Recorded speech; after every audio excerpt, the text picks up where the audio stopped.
What's up, guys? Welcome back to UKSMini 6. Next up, we're going to have Hurricane of 87 with the Surge 2 in the any percent category. But before I do hand it over to him, do remember that we're trying to raise money for the fantastic people at Centrepoint, a brilliant charity here in the UK who are trying to get homeless young people off the streets and into accommodation. And I mean, in a time where there is a virus stalking the streets of major cities, it seems like that would be a fantastic time to get them off of those streets so that they aren't in harm's way anymore.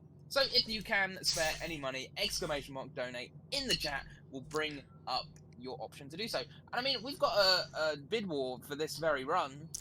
We're decapitating someone or we're sparing them. So that sounds like gory fun. Decapitate or save is like save the animals or kill the animals, but with just a little bit more bodily harm. Let's throw things over to Hurricane of 87 before I say anything else strange. If you want to give us a countdown, and we'll start the timer.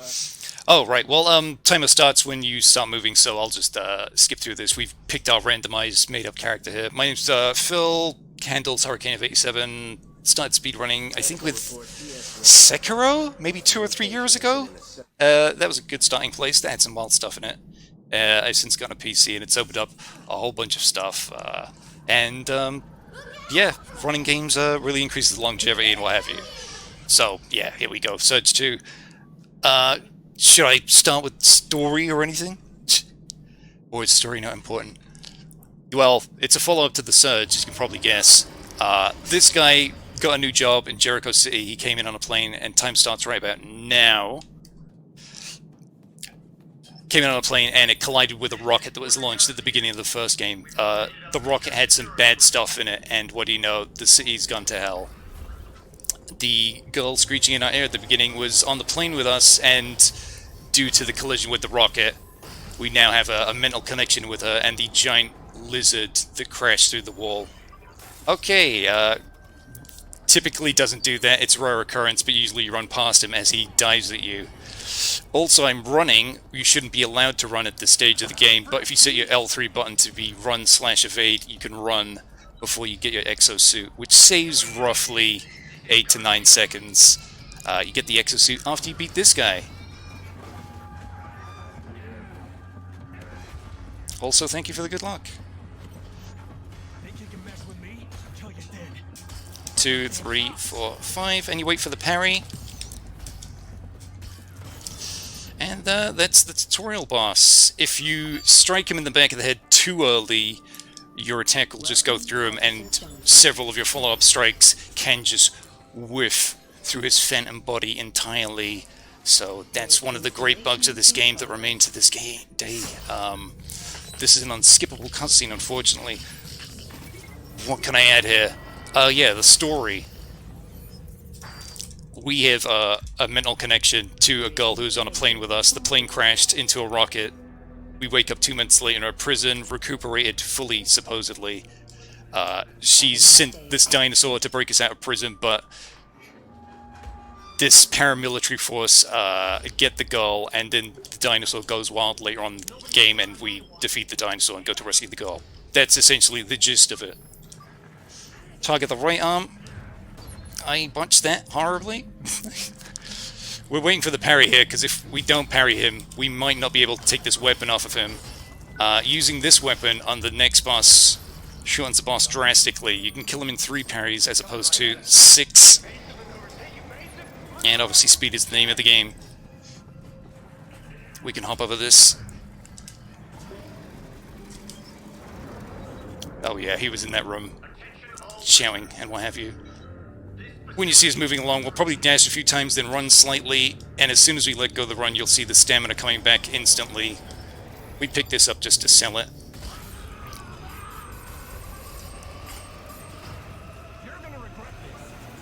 And this is boss number 2.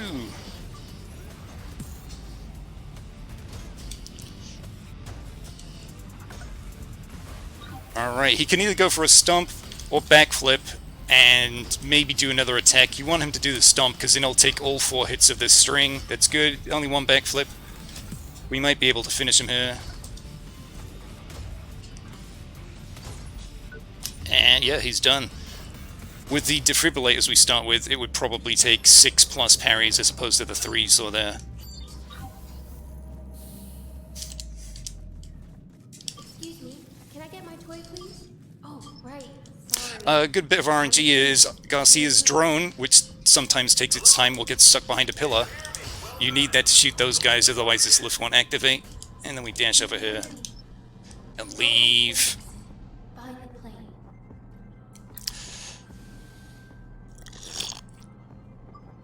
So yeah, we left prison. That's usually less than 4 minutes or so. Yeah, the drone can be a big nuisance. Garcia's patterns can be a big nuisance. The rest of it's pretty much fine. Now there's this guy, Brother Truman, who's talking to us, who told us to use the drone. He'll try and talk to us here. We'll never see him again, as he's pretty much irrelevant. All he does is point to where we should be going, which is the giant octopus building in the background. And now we talk to the Stranger, which, spoiler, is the main character from the first game, Warren.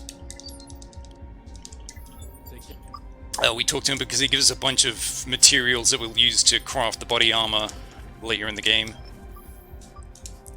I used to stand around decapitating these guys, desperately attempting to get implant that would give us like +5 levels. We jump off the bridge, that guy falls in, which will give us a battery.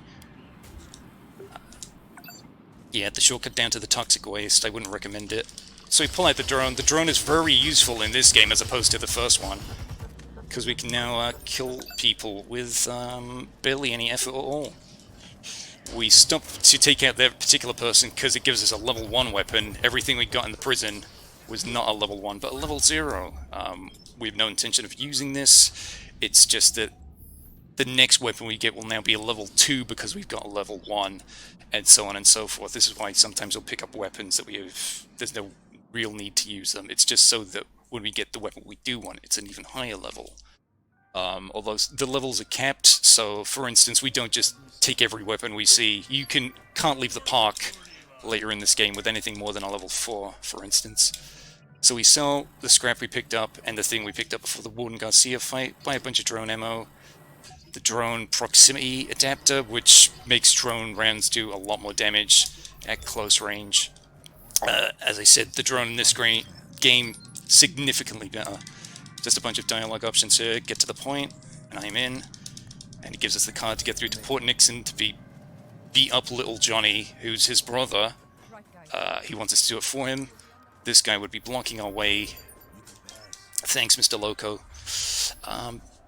Yeah, so we're going to go and beat up the dreaded drug dealer, little Johnny, and clean up Port Nixon, and I'm sure everything's fine. He definitely wasn't torturing that guy in that room.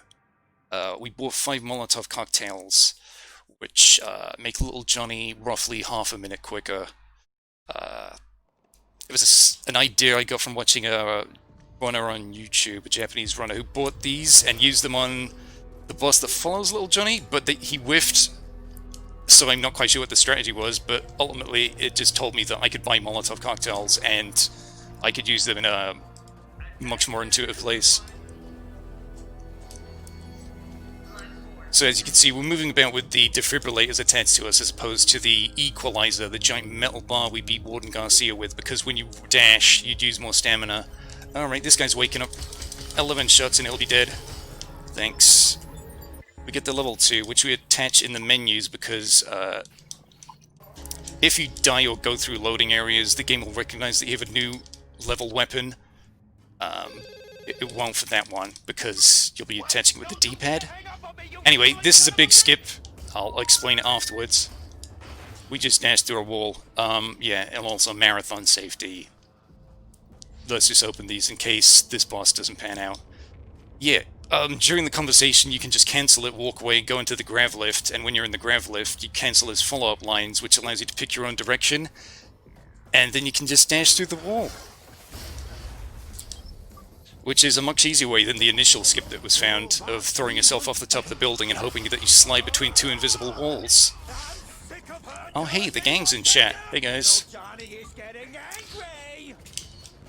So yeah, we want to take out these tanks on the front of his body initially. When he stands up, we go to the back leg, which is a really awkward leg to deal with, and this is the biggest opportunity to smack up.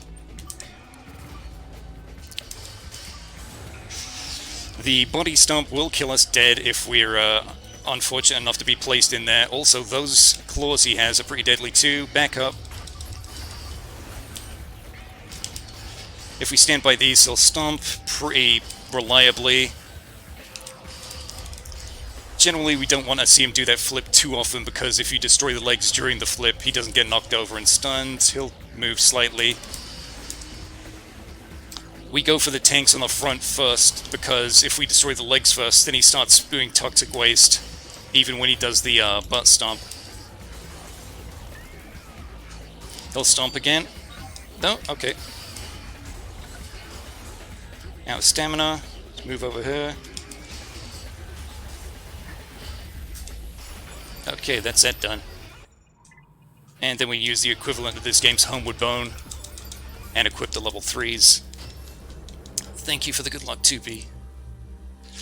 There is also a bug in this game where for some reason the research and rescue drone, or rescue drone, just doesn't work. The game's like, sorry, cannot use.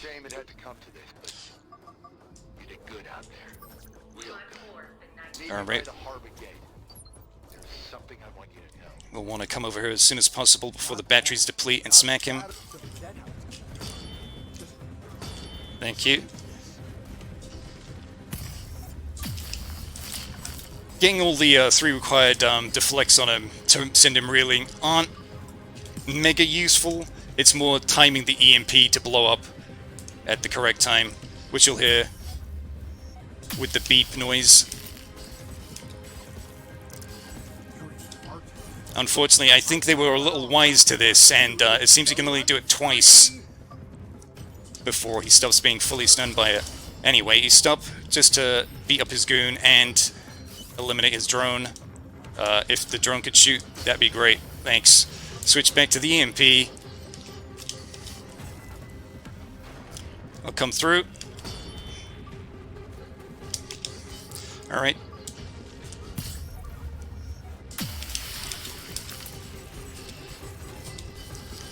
Yes, and we stun him just as he comes out of the hit stun of the EMP, which is very good, to say the least. And that's very fortunate. Usually you can reliably kill him just as the second goon drops in, and that's all good. And yeah, there's a cutscene of the paramilitaries hunting down the girl who's in the plane crash with us, the one who's got the special anime powers.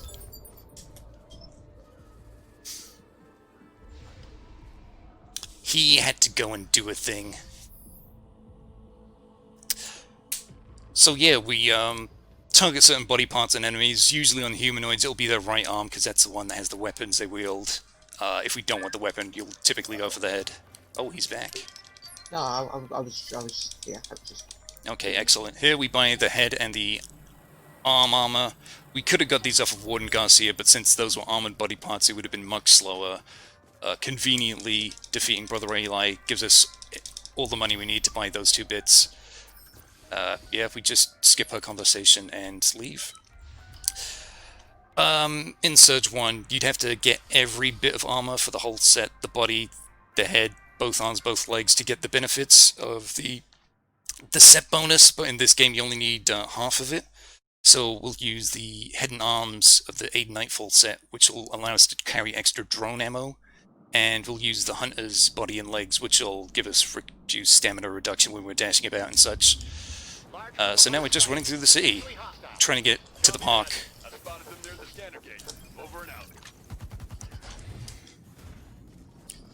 This is a minor nuisance. There's a police drone that sometimes chases us down. There's a checkpoint we've got to get through. We cut close to this guy so he doesn't attempt to shoot us. I've been shot, so yeah, we'll have to wait for this guy to come down before we go into it behind him. Now I'll take the safe way here. Usually you can do a running attack off the edge and instantly move instead of taking... when you take a fall damage, you usually go into like a Iron Man's 3-point stance animation and you're stuck there for several seconds. But if you do a running attack off the ledge, you should be fine. That's a pretty dangerous section. Okay, run over here. When the laser threatens to shoot us, move out of the way. And this is it. You know, why take a staircase when you can take a gravity lift. So yeah, we run this. I'm running it on the Steam version, which, while derussing, I found a new skip towards the end of the game, which saves some time. But I used to run this on PS4, and unfortunately, it had a pretty reliably crashed halfway through the game. Usually, when you get to aid command, maybe during the Ezra Shields fight, maybe slightly after that, and then it came out on Game Pass when I started running it again. However, specifically on the Game Pass version, on this very door, there is a 50% chance the game will just crash. And that's your run dead. Hopefully it doesn't happen here. Good.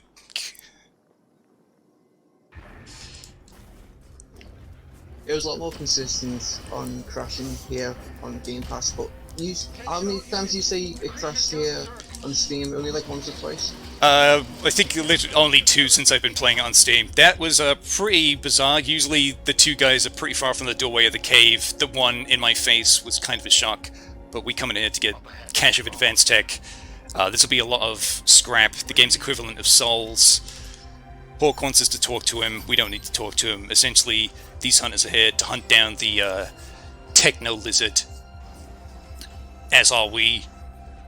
That's the gist of it. They're pointing rockets, they want us to activate these towers and what have you. Alright, here we switch the mouse because if you use the pad holding square, the leveling up starts really slowly, then gradually accelerates, whereas doing it with the mouse, it's instantly its maximum speed. Alright, 20, and then it's like 776, also holding down with the mouse is quicker than holding right on the D-pad for whatever purpose.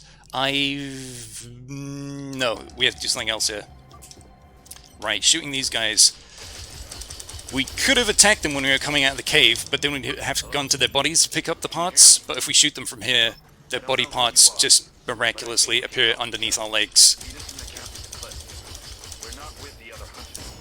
That's Hawk talking to me, who's sitting right over there. Anyway, yeah, construct. I just had to break down these body parts. We go for the body and the head because at level 20, that's the most we can really have on. And I need to remind myself to go to the first tower first, even though I've been forgetting it.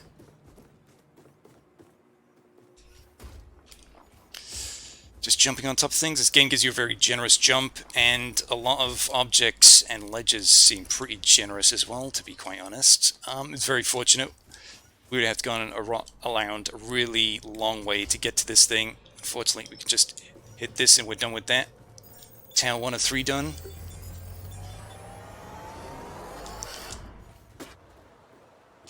We're going to jump this river. Yep, this is where they're going to direct the dinosaur, lizard, etc., whatever. Alright, here is what kills a load of people on the casual runs. As soon as his spear appears, we charge, get the drone out and then blast him. And the charge attack gives us the battery we need to cut off the arm and give us the Lancer. This is the speed weapon of the game. Also a good weapon in general. I've missed the ledge. Yeah, usually there's a bit of an invisible wall. You can't rub yourself off of the cliff. The invisible wall will push you slightly out to the left, but then you go around it. It's not too bad. Let's equip the proper weapons now. No, not that one. Thank you. Over here, damn it. So yeah, I said it's a speedy weapon. That's why. That's the spear dash. Let's try this again. Let's try it a third time? Thanks. Well, semi-fortunately, because I've died, it's replenished all of my ammo, which should make this boss even quicker than it should be. I'm not leaving any witnesses. If we stand in this corner of the arena, we can lock onto his head before he jumps down.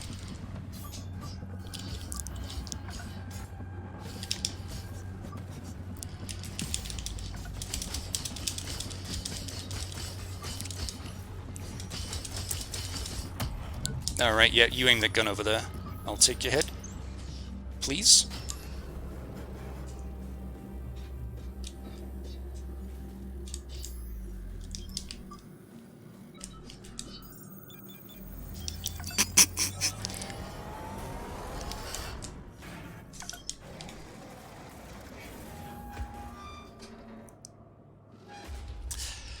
Right, yeah, so we're on the way to the third tower. You could go back up that grav lift that we jumped down, but ultimately it'd be roughly the same time. He's just gonna Vogue and go invisible. We run across here instead of spear dashing because the spear dashing does have mild auto-aiming to it, so it would drag us off course, and that thing that came flying down would probably bump us to death a second time. There's small guys in here. There, you saw it tracked onto one of them. We could beat them up if we needed the batteries, but we don't. There won't be any upgrades to batteries and what have you, so we'll max out at 2. Hit this, then immediately jump down. That'll avoid some fall damage. I don't know what that hunter's doing there. And because we're in the air during that big screech, we're not glued to the floor for 3 seconds, acting all scared.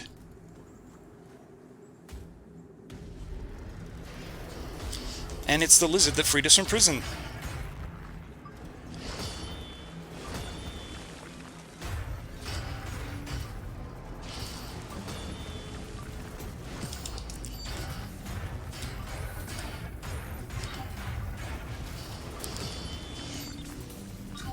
I'm on the wrong leg.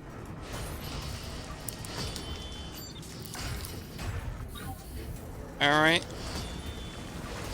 Oh no, he's probably gonna dig now, which will lose a bunch of time. Yep, oh well. We didn't do it perfectly.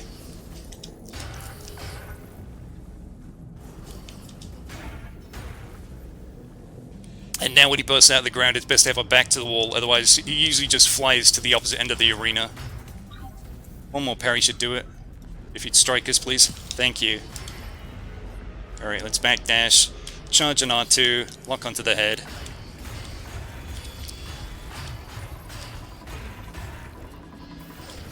And he's instantly done the thing that no one wants to see, which is unfortunately this mode. When he shoots these, he'll lose a bit of life, and then we can destroy them, and he won't get that life back.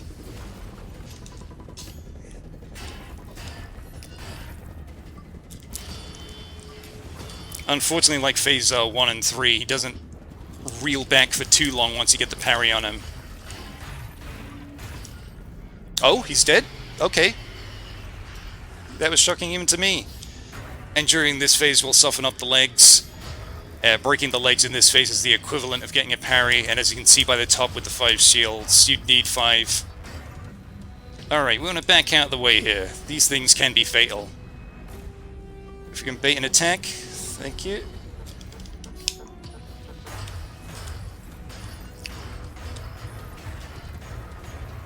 And the armor conveniently comes back so we can just wash, rinse, and repeat with this strategy.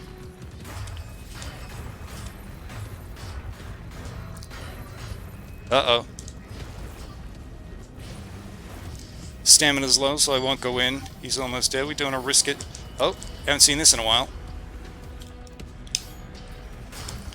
The trail he leaves on the floor causes nano damage, and when that maxes out, we take burst damage. It roughly does 50%, 60% of our health. So, he's taken care of. We've got his brain now, apparently, and we're going to give it to Jonah Gutenberg, who's the head of Creo, which is, you know, the big company in this game. I don't know if they're necessarily evil, but they're, like, the umbrella of the Surge. Another cutscene I'm not going to pay attention to. The viewers. Oh yeah, and now did you notice when we opened the doors, there were 2 sets of doors right next to each other. One of those things. Right, at the bottom of the stairs is Harold, who'll want to talk to us. We don't want to talk to him, so we'll move through this suspiciously empty area with the rather horrific-looking giant robo-dog, and just proceed through to this elevator, which may not actually be a real elevator. And we'll just continue spear dashing down the halls to get Jonah as quickly as possible.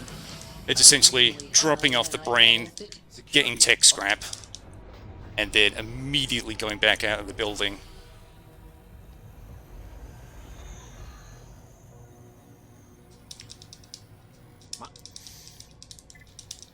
That's option 1, 2, and 2. It's not speed tech. I just need to remind myself to get the box behind him, because I missed this at a D-Rust, and I was puzzled why I was 6 levels short of where we typically are. Because they're in this box. Also, nice collection of robots with clubs he's got in his room. They would be relevant if we didn't have skips towards the end of the run. Which is all good. Main hall.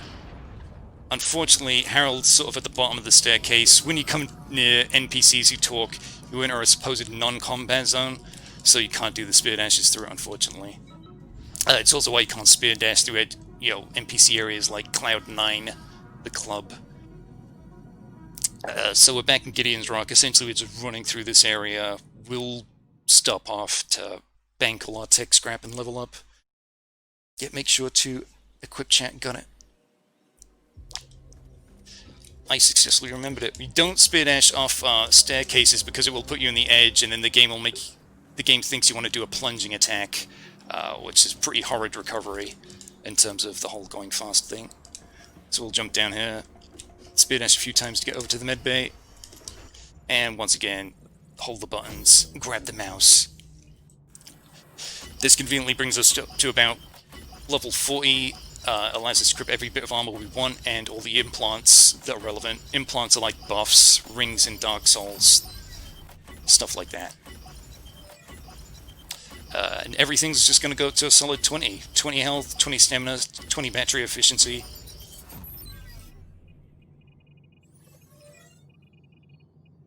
And then we go construct the things. It's good to remember.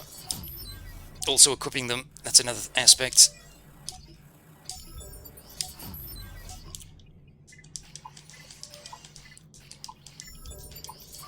Alright, we got that.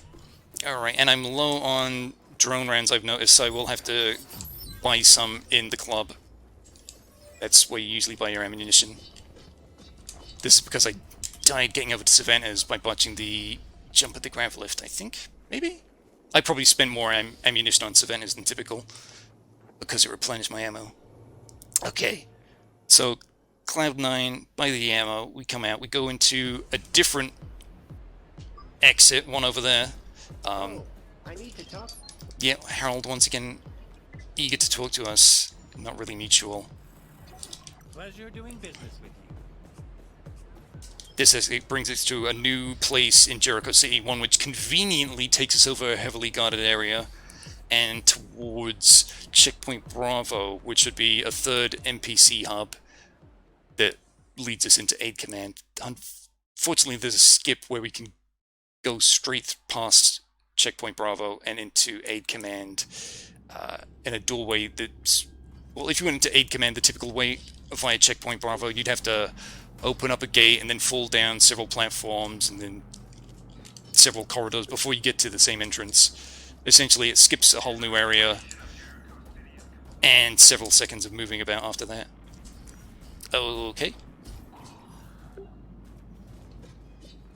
Bit of an underpass here. We'll leave the batteries here in case things go wrong, because a checkpoint skip, things could go wrong. Sometimes you can do it perfectly well, but land on a bit of rock that doesn't allow you to touch the ground, and if you're falling in this game for several seconds, the game thinks that you're caught in a horrible situation and just kills you instead. There used to be a technique to fall really slowly using the same inputs as the spear dash, but they patched that out. Being shot is actually good because it pushes you as far as possible to the edge of the bridge and sets up that jump nicely. For some reason, if you walk off a ledge whilst pushing against a wall, you're granted an invisible platform for about half a second or so, which allows you to jump through this wall they just didn't think you jumped through, I guess. So, Aid Command, this is where they brought Athena after they captured her along the story. They essentially think because she's able to control her anime powers with this substance called defrag, that kids are going to be conduits for it, so they basically corral all the kids here. And essentially, it doesn't end up well for the kids, and that's why there's no children in this game.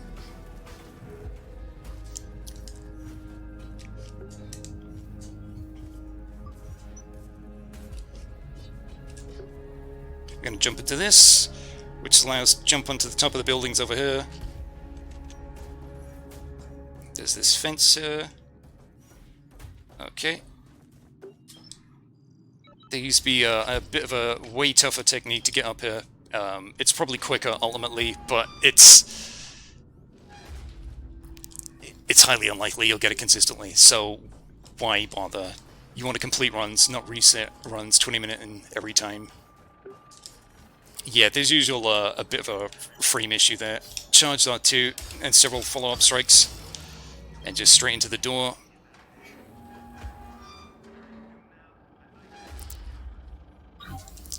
Yep. Speed dash through here. We'll be picking up another weapon. Well, okay. He's remembered where he should be. Thanks. Thanks for following the script for once. Alright, that's a level 5 weapon. It's showing arms, but it consistently shows arms. There we go. This does have some use on the upcoming boss. Some runners like to use it throughout the entire boss by using a strategy where they just do the running attack and jump away again and again. We might die here. We died here. It's not too bad because whether you miss the zipline or not, you'll respawn in the direction you want it to head anyway. Ultimately, it only loses like 8 seconds and it replenishes your ammo, so that's nice. Yeah, you'll see with ziplines they'll be hold square to interact, but you can just jump onto them. As such.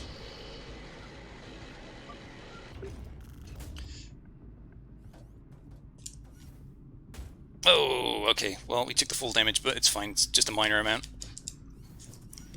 Up here. Hit the EMP, which is from the Little Johnny area, and the key card, which we got from dropping the brain off at Jonah Gutenberg. We got to wait for the door to open, so we just sort of mince around down here. That's fine. It's just a shot to the back. Walk it off. So when you trigger these cutscenes, you can just walk out of the area and trigger the case. We want this one up here. It gives us a level 4 weapon, but this causes nano damage, and both of the phases of this next boss fight take nano damage.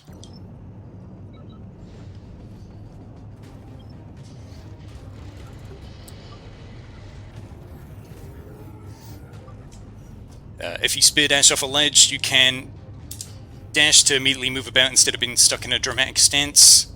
I don't need this in my hands right now, I just need this, thanks. The flamethrower is the biggest nuisance in this fight.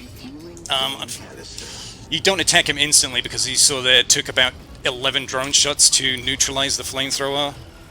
Whereas typically it takes like 4 or 5. Yeah, a lot quicker there. That's why you don't attack him instantly. And we're trying to break the armor on the legs. Oh, that's a little late. I've also switched to something that isn't the drone.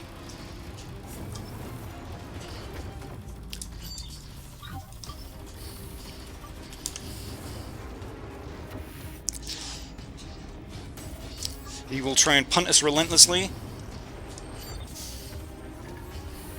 Also trying to... I'm burning by sitting there. Probably best to knock that one off.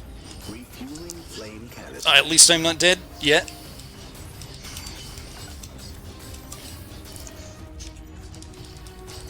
Unfortunately, I'm allowing him to get away with a lot of stuff with the flamethrower here.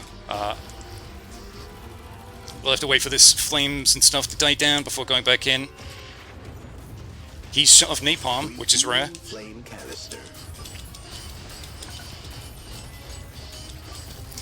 Okay, finally.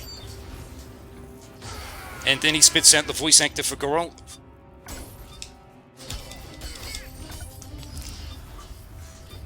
We want to back away because the mech still fights during this segment, and the further away we are, the less of a moveset he has. It's fine. The tech scrap didn't mean much at that stage.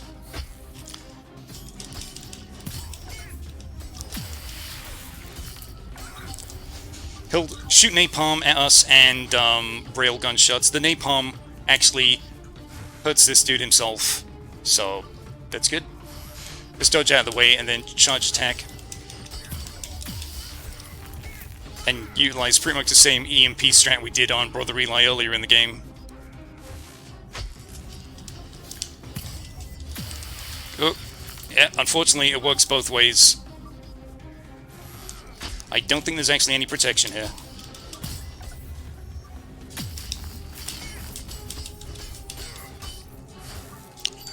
Uh-oh. I'm mashing heal so fast here.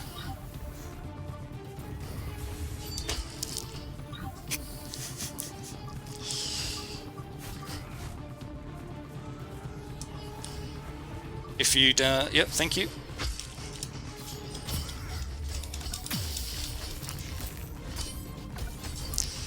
Oh, he's almost done.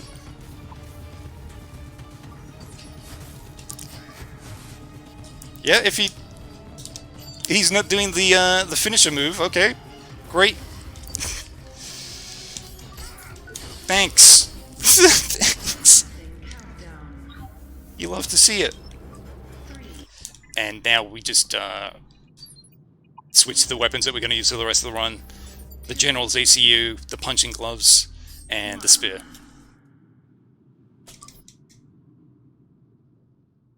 Well, that was a ramshackle fight. So we skipped the cutscene where anime powers triggered, causing a cataclysmic event. Jericho City's now somehow even worse than when a plane crashed into it and a rocket crashed into it. When we get back up to the main city, you'll see what's happened. It's blown a hole in the ground. We've gone underground. There's this giant underground map that's underneath the whole game the whole time. You could enter there early in the game, but really there's no purpose. And that's why you don't spear dash downstairs.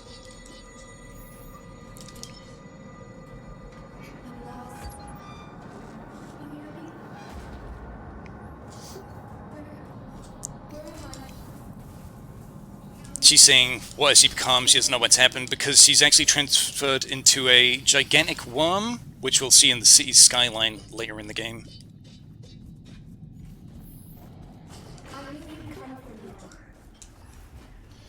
We just dash through this area. We take a detour through this section because it's essentially a shortcut later in the game, plus there is an implant that's extremely beneficial. It gives us more energy when we parry people and more damage after parrying people. I'll take that. Thanks. So let's just get it in. Initially, there were patches to this game, and there was one patch that actually made the post-parry damage rather ridiculous. You'll see on Celeste Phase 1 when we get to it. She'll pretty much die after 2 successful parries. I won't target that guy behind the wall, unfortunately. I got about 22 rounds, which is good.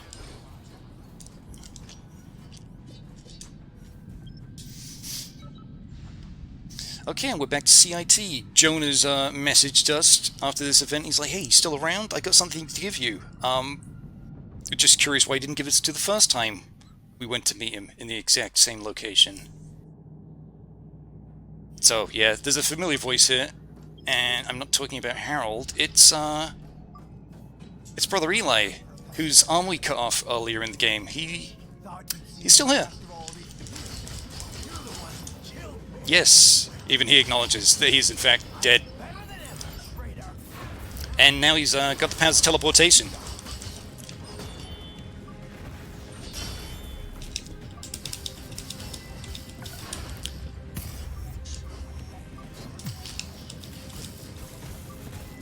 And parrying him and EMPing him, you can essentially stack the effects and just go loco on him.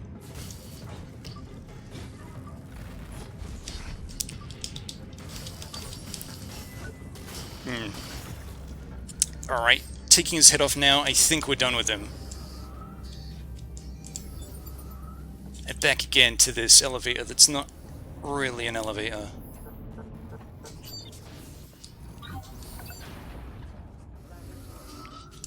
You can see that we have 2 heals stored and 2 batteries. The batteries will just gradually deplete, but as long as you hit enemies whilst heading away to the next thing, the battery will stop depleting. It'll go back to 100% and start depleting from scratch.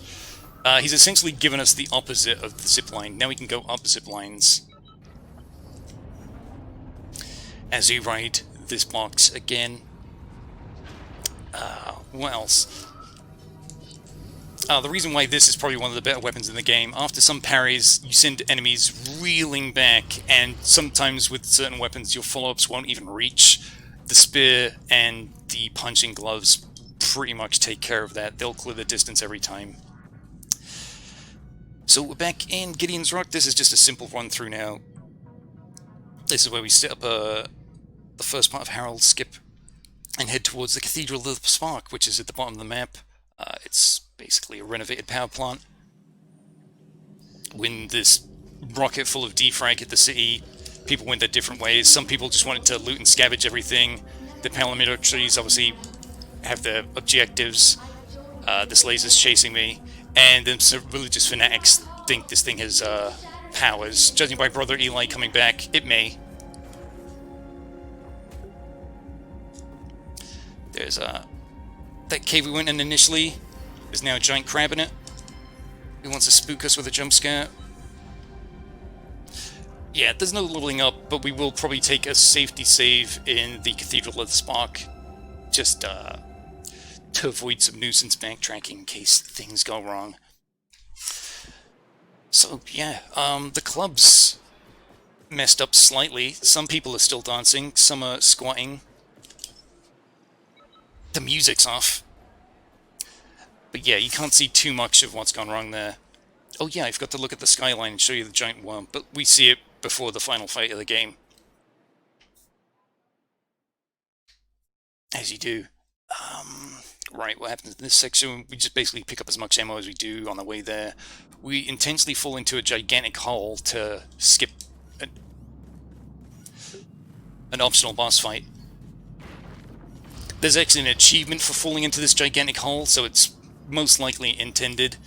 There's 3 optional boss fights in this game, and they are just fighting each phase of Delver again, but separately, and not massively buffed either. So it's essentially just kind of the same fights. We can now dash through this.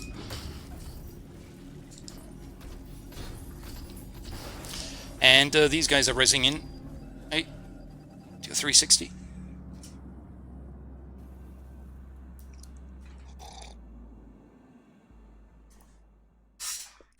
So yeah, back underground. For some reason, when you're peeling yourself off the ground here, you're the slowest animation on planet Earth. Sometimes if you have the punching gloves on, you'll do even a little boxing animation before you're allowed to move around, which is completely inappropriate. Hello? Yep, thank you. Now we got control back. We come down here and open this door. This will allow us to do a skip later in the game.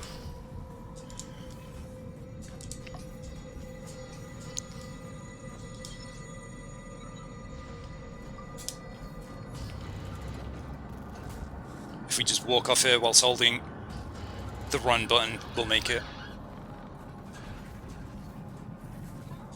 Remember to pick this up because it's to open the gate behind this guy.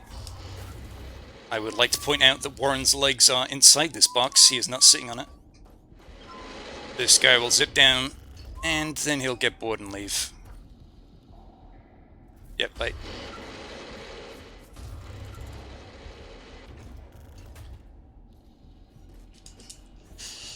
Conveniently placed battery here. We'll take it for the hell of it, in case anything goes wrong.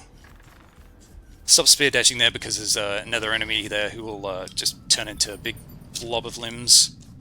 We stop to open that box because of the missile that you see on screen. This will do a chunk of damage on the final boss of the game.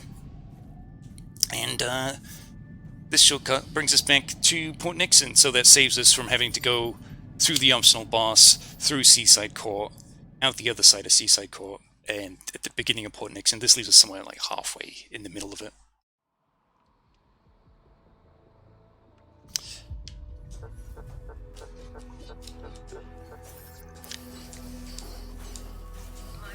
It's just some toxic waste. Don't spear dash through that corridor because there are people above us. The game doesn't take the Z-axis into account when it's trying to target people. It will target people on other floors and behind walls.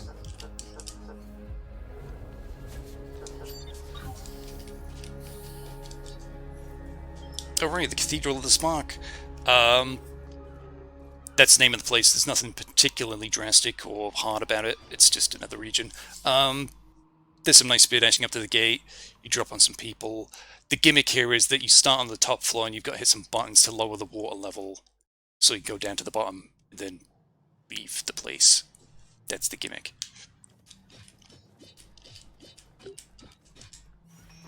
So yeah, there has been some foreshadowing from the beginning of the game. Someone called Matriarch Celeste. She's the ruler of this place. She's also the mother of Brother Eli and Little Johnny, who we both murdered about 3 times in total. So we switch to the punching gloves. Drop down here. Okay. We have to wait for that door to open, so we open the medbay here. Medbay animation's something like 17 seconds, and this door takes 11 seconds to open, so it's like, why not? And I guess I'll just additionally level up since we got the scrap. May as well pump it into something. Did we do it? No, don't hold square. That's bad. This should be done pretty quickly. Thanks.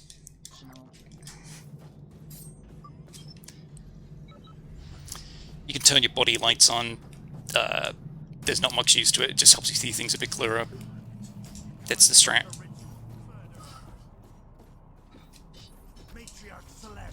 There's a shortcut we take over this water bit. Things can go wrong. They didn't, fortunately. This guy with a giant wrench in his hand instead decides to plant down a turret incredibly slowly. Take a little detour here to pick up an implant that gives us plus 12 levels. This allows us to basically just put in everything we ever want in this game. I just EMP him because he's incredibly irritating. He will clip you and he will hurt you. Implants, everything. Yeah, that's what you want. This guy's got an electricity cannon, but we'll be behind the wall before he can do anything about it. Electricity cannon's blocking a door that we'd have to wrench open with our bare hands, but we can just go down this pipe and into a hole that's in the back of the building. A building that is just filled with water, supposedly. We plant the EMP thing on him, but we don't trigger it, so it roughly triggers by the time we get to this thing. Yeah, he'll try to mess you up while you're operating that. I've done that slightly wrong, but whatever. These guys are just hanging out underwater in the meantime. That opens up a shortcut zipline should anything go wrong. Do I need shots? I don't need shots.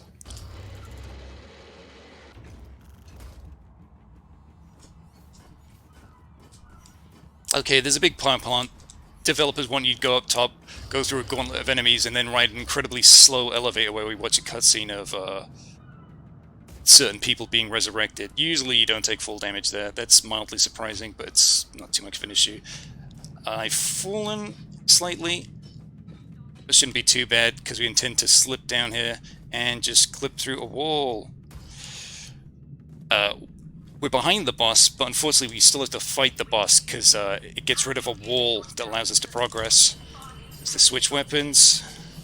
This chamber shall be your grave. There you are.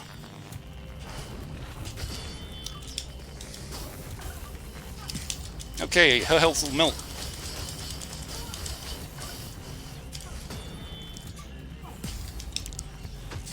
There, that's phase 1.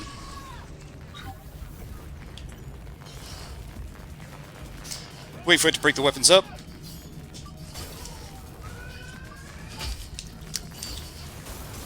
This is very weird because everything comes at you so much slower than every other enemy in the game.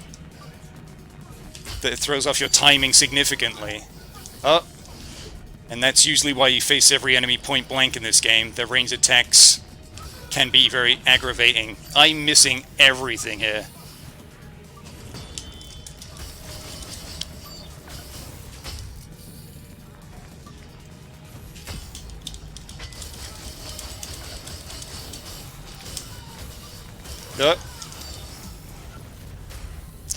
Fortunately, we had that safety save. But yeah, the attack from the left is very powerful, as you can see. You don't see it too often, but it occurs, and she's on the verge of death. I got a little over-eager there. But fortunately, we're over here.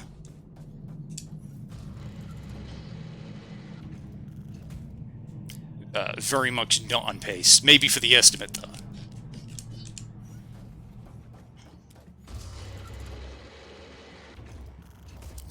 So yeah, you can do the same skip from a lower level. You can run up this and jump onto the fence there, but you're lower down, so there's less leniency to it. I prefer to do it this way. The bad point now is, though, we don't have any batteries, and you usually take some fall damage getting into the boss from this direction. You have to allow yourself to slip down here. If you're too high up, you'll just die.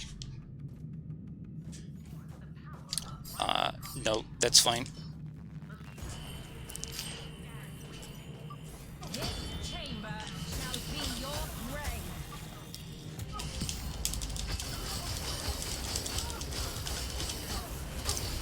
Oh, it's done? Cool.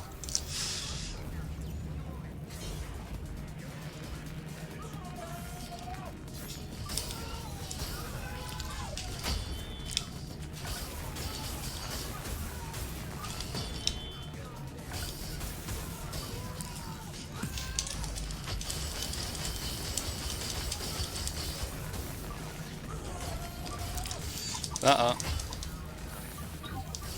Uh-oh. Uh-oh.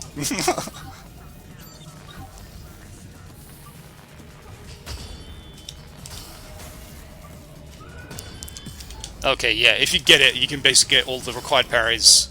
We can leave now. Thanks, Celeste.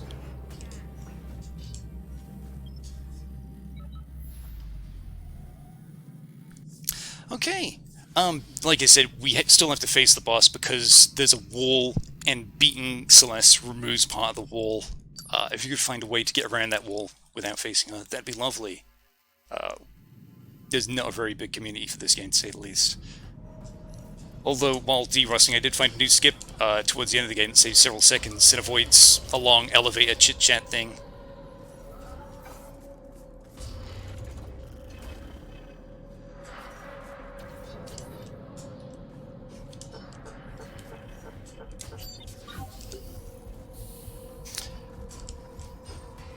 And also, we have no real intention of going through this building, much like the Celeste thing we just did. Going into this removes a fence in the aid command section, so we just go in here and leave so that that fence is gone. Oh, right, we still haven't left.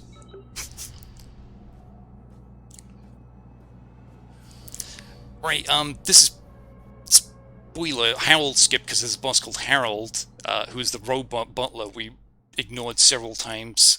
He would be hacked, and they use Harold to kill Jonah Gutenberg, and then they download Harold into the giant robot dog that was in the middle of the museum area, and that's the boss. Anyway, there's two ways to do this skip. This is one of them. Let's hope it works the first time. I didn't... Oh, I was going to say I didn't get high enough jump. Okay, yeah, we just jumped through that wall, and there's a floor in the middle of it. You can also jump around the nano gate by positioning yourself very exactly.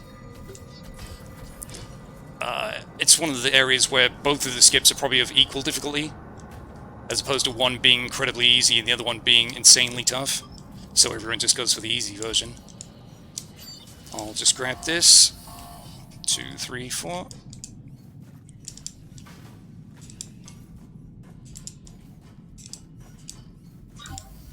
Alright, we're back here again, but we're going to be going a slightly different route when we take the next thing. As you can see, this monstrosity was a scientist, but he mutated earlier in the game when we went past this area the first time. I've seen people beat him up and then use the weapon that he drops, a level 8 axe, on the final boss, but we tend to stick with the Spear of Punching Gloves because the game rewards hitting people a lot frequently. You build batteries, which, you know, allows you to do finishing moves or heal yourself. If you're not hitting people relentlessly during the fight, you might find yourself lacking in terms of heals when you need them. So that's why we don't use the axe on the final boss. This guy's incredibly ready, even though he appears not to be.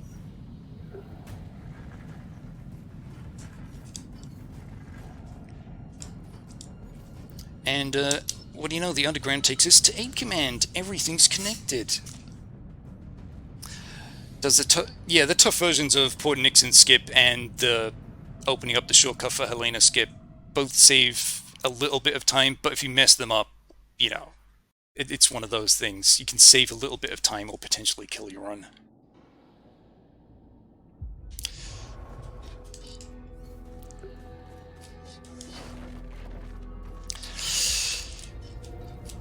Nothing to lose. Bring it on. You don't see them because they were cloaked, but the hunters in the second half of the game are eager to hunt you down and avenge Captain Cervantes, who you killed. It's a nice little gimmick thing that's not a boss. Every time you defeat one of them, the other two just bounce. So each time you encounter them, there's typically one less. I'm now trying to jump into this fence. I suppose you can see that bit and don't need that explained. There was a ramp that we used to get up here earlier in the game. The ramp's been destroyed because cataclysmic event, yada yada.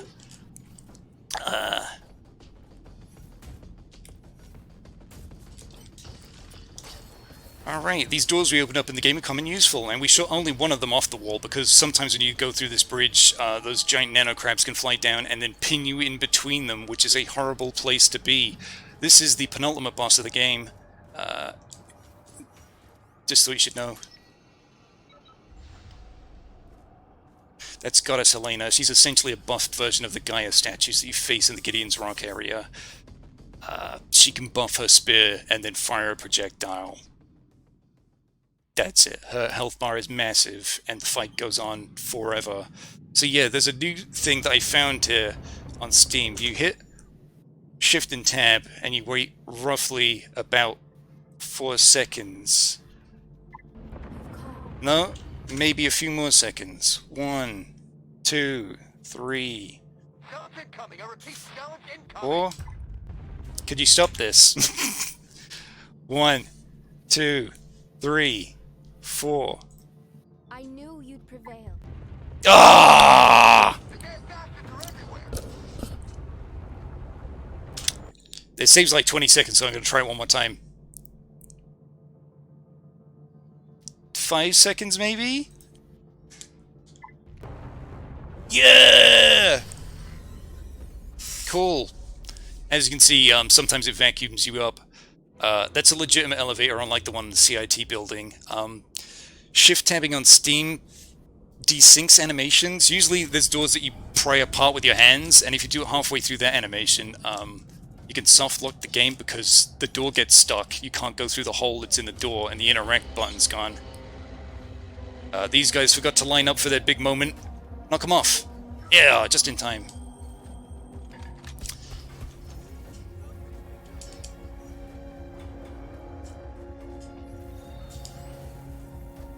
Okay. Oh, okay, he caught us. Please, please stop.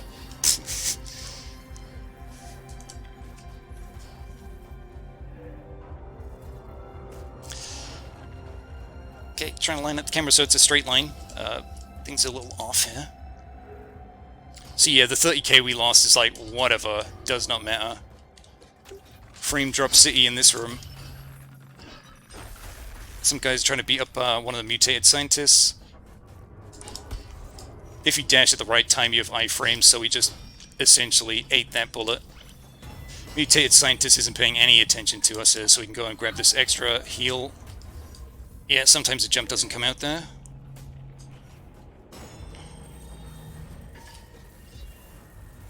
Okay, cool. As you can tell by the big bang noises, a lot of people are dying around here.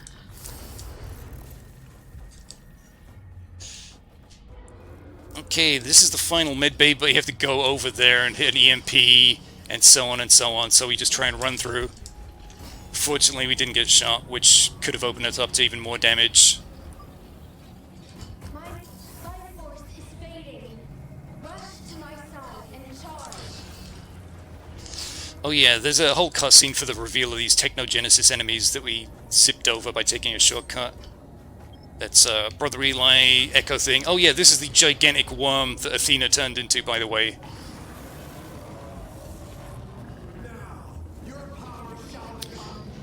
And Eli got a giant spark thing, and he got resurrected again. We skipped that. He's back. He's back. Yeah, third time. But now suddenly he just turns into a character from Warframe. Too late, warrior. Nothing can stop me now. With Athena's power, I can bend reality to my will. All hail Eli, the spark incarnate!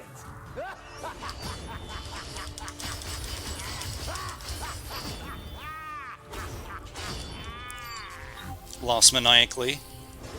I missed it. Oh well.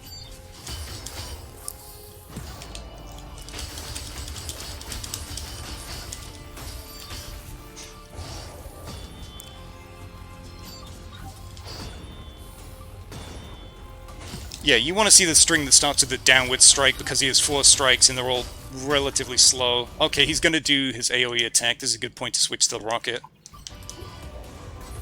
I just blocked that, and then the rocket takes about almost 3k. Back up. Touches the top of the sword, yeah. Duck it. Cool points. Oh, another AoE? Generous.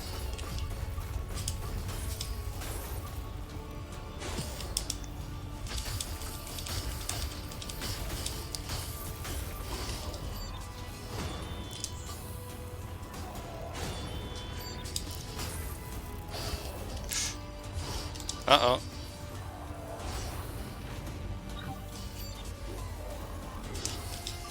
One more. Boom, that's it. That's where the final split is. Kill him, don't spare him. Oh yeah, I don't know if anyone donated, but yeah, is his head off? It can't be. Was I wrong all this time? I truly And this guy who's attempted to kill you on 3 separate occasions is just like, shall be my judge. do you really want to kill me? I see one person in chat saying end him. That's all we got to go on. Yeah? End him? Yeah.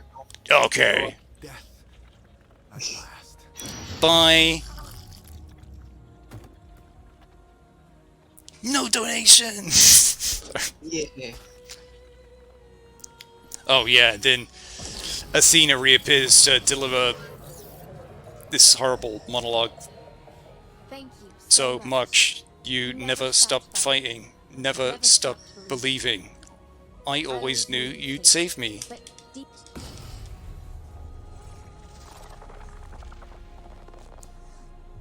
The no mix-up. You won't see it the 4th time. we were asked And this is the final cutscene. It's only like being made 30 by seconds or whatever. machines will never be pure. They will always carry their heritage. They tried to add a lot of importance to this character that had Be without nothing to do flaw. with the first game, But maybe they don't have to be perfect. as opposed to Warren, the main character of the first game, who's in this game. A soul. That's deep. Whoa, whoa, whoa, whoa, whoa, whoa, whoa. Skip. And then there's credits, and then there's like all the details you were running, yada yada. Hey, under an hour IGT, so it's probably like, I don't know. I don't remember if it's higher or lower. Whatever. Deaths 4 times. Yeah. Okay, cool. Wrap it up. Matt. There we go. Yeah, it's done. It's done? Oh my goodness. Have you got anything that you want to say? No. I ain't got nothing. It went surprisingly well. You know, people didn't barge into the room, internet didn't go down. I assumed the frames were okay and what have you. Yeah, it was all good. Okay, all good. Cool. Well, that was The Surge 2, a criminally underrated game in my opinion. I think that game should have got a lot more love. I hope we see a Surge 3. Is it going to happen? Probably not. It came out at the same time as Probably Code Vein. Code Vein got all the attention. Yeah, it was a sad time. Either way, thank you very much to Hurricane of 87 for his run. Next up, we are going to have Tempest Mask 1000, taking us into the past with a Mega Man The Power Battle solo all courses. That is going to be a blast. So if you guys stick around for that,